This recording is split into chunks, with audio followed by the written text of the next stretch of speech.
Hello friends, सदाबहार के सुंदर से फूलों के साथ शुरुआत करते हैं आज अपनी वीडियो की। और फ्रेंड्स, थोड़ी थोड़ी बारिश की बूंदें पड़ने लगी हैं। अभी पूरी तरह से मानसून आया तो नहीं है, पर हाँ, उसका आभास हमें मिलने लगा है। और थोड़े से हमारे पौधों के रंग और फूलों के रंग भी बदलने लगे हैं और वो फिर से अपनी वही चटक आभा लिए हुए हैं। तो अब बरसात का मौसम आ ही जाएगा, तो हमें ऐसे कौन से काम करने चाहिए, तो उसके बारे में थोड़ी बातचीत करते हैं। तो फ्रेंड्स, बारिश अभी आने वाली है, अभी आई नहीं है, तो हम कुछ काम अपने गार्डन में कर सकते हैं। अगर आप टेरेस गार्डनिंग करते हैं और बहुत मात्रा में आपने पेड़ पौधे लगा रखे हैं, तो फ्रेंड्स, सबसे पहले तो इतनी गर्मी से हमें थोड़ी सी निजात मिली है और हम सिर्फ अपने पेड़ पौधों को पानी ही दे रहे थे। तो ऐसे में काफ़ी मात्रा में हमारे प्लांट्स, जब हम पानी देते हैं तो थोड़ी सी मिट्टी बाहर भी निकलती है। और बहुत ज़्यादा गर्मी से हमारे पेड़ पौधे भी सूख गए थे और उनकी सूखी हुई पत्तियां भी आसपास पड़ी हुई थी और गर्मी इतनी थी कि हम इन चीज़ों साफ़ सफाई पर ज़्यादा ध्यान नहीं दे पाए हैं।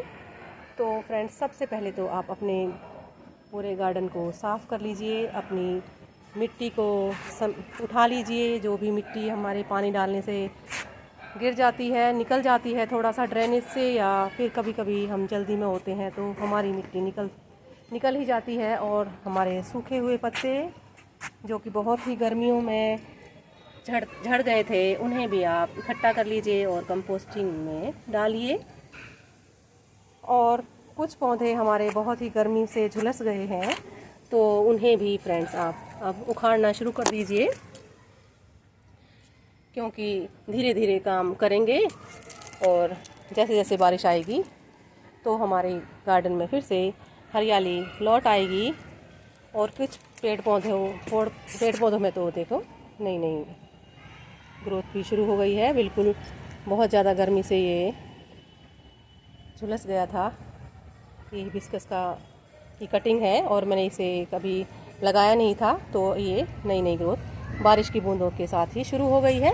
तो इस तरह से फ्रेंड्स, जब बारिश हो जाए तो अपने जो आपने भी ट्रे लगा रखी है उन्हें भी आप हटा दें जब बहुत ज़्यादा बारिश हो तब। अभी उम्मीद ही कर रहे हैं और पूरी आशा है कि अच्छी बारिश होगी। और जितने भी सूखे हुए इस तरह की टहनियाँ हैं, तो आप इन्हें अब आप हटा दीजिए इस तरह से, और इसमें नई ग्रोथ फिर से शुरू हो जाएगी। कुछ ही समय की बात है। और अपने जो भी टेरेस है उसको पूरा क्लीन कर लीजिए, साफ, ताकि आपके ड्रेनेज में कोई दिक्कत ना हो और आपकी नालियाँ भी जब पानी बरसे तो वो आराम से निकल जाए और किसी तरह की रुकावट ना हो। तो हम टेरेस गार्डनिंग करते हैं या बालकनी गार्डनिंग करते हैं, तो पानी अच्छी तरह से निकलना भी ज़रूरी है। और बहुत सारे पौधे हमारे इस तरह से झुलस गए थे, काफ़ी इस तरह से। तो फ्रेंड्स, इन्हें आप कैंची की सहायता से काट लीजिए, जहाँ जहाँ तक हरे हैं वहाँ तक रहने दीजिए और इन्हें सारा ही हटा दीजिए, जितने भी सूखी हुई पोर्शन है वो सारा। और मैं इसके अभी हटा ही रही थी, तो सोचा कि आपको भी थोड़ा सा कुछ बातें साझा कर लूँ। तो इस तरह से आप सारी चीज़ों को, इन सूखी हुई पत्तियों को हटा दें, क्योंकि अब बरसात में नई ग्रोथ हो जाएगी। और इस तरह के अगर पौधे हैं तो आप इसे आप कट भी कर सकते हैं, इसमें से 2 टहनियाँ भी आ सकती हैं। तो इस तरह से भी आप इसके प्लांट भी बना सकते हैं, इसमें से नई ग्रोथ हो जाएगी और इसमें से 2 टहनियाँ भी आ जाएंगी और आपका नया पौधा भी बन सकता है। और आप फ्रेंड्स, बारिश आ जाए तो आप रिपोर्टिंग कर सकते हैं। अगर आपके कुछ पॉट जो हैं वो टूट गए हैं और आपने किसी तरह से आप उनको अब तक ले आए हैं, तो कुछ पॉट्स भी गमले भी आप ले सकते हैं और उन्हें मिट्टी भरकर तैयार कर लीजिए।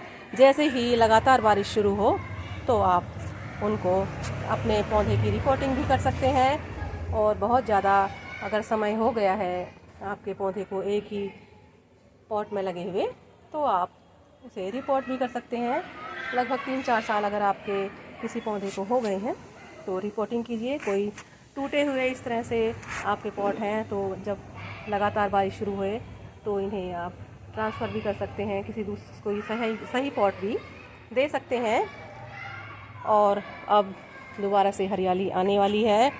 तो फ्रेंड्स, कुछ इस तरह के काम है जो कि आप करते रहें। और अब कटिंग, बरसात जब आए तो कटिंग भी आप भरपूर मात्रा में लगाएं। आपको जो भी पसंद है वो पौधा लगाएं, वो नर्सरी से भी ले सकते हैं।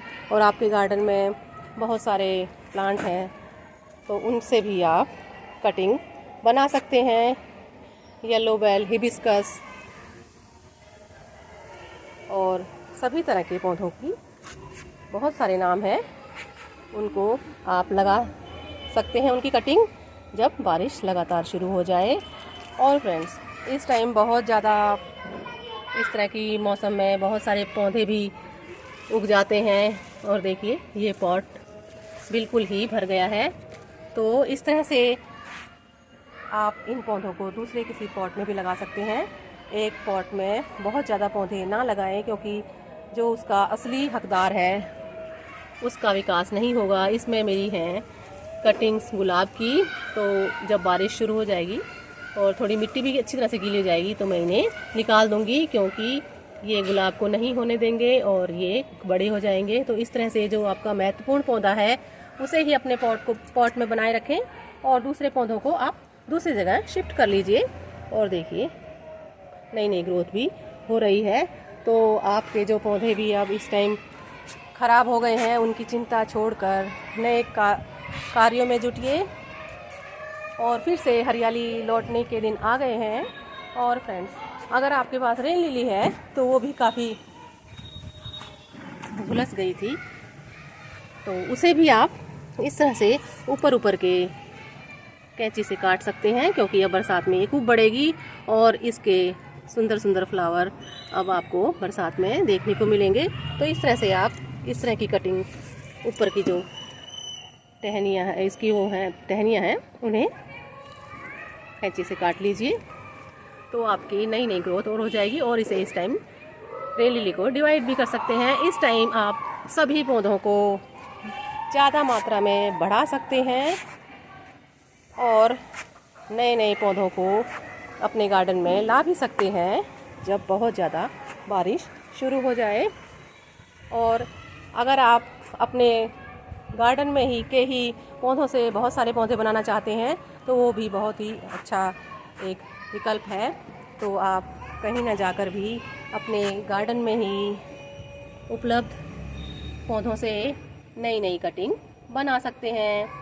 और अब बहुत सारे विकल्प होंगे हमें बरसात में उगाने के लिए। तो इस तरह से कुछ छोटे मोटे काम आप करते रहिए, साफ़ सफाई और अपने सूखे हुए पत्तों का सही निष्पादन, और आपका ड्रेनेज सही बना रहे और किसी तरह की आपके टेरेस में रुकावट ना हो, पानी जमा ना हो, और आप उनको सही स्टैंड भी दीजिए ताकि बरसात में आपकी छत को कोई नुकसान ना हो।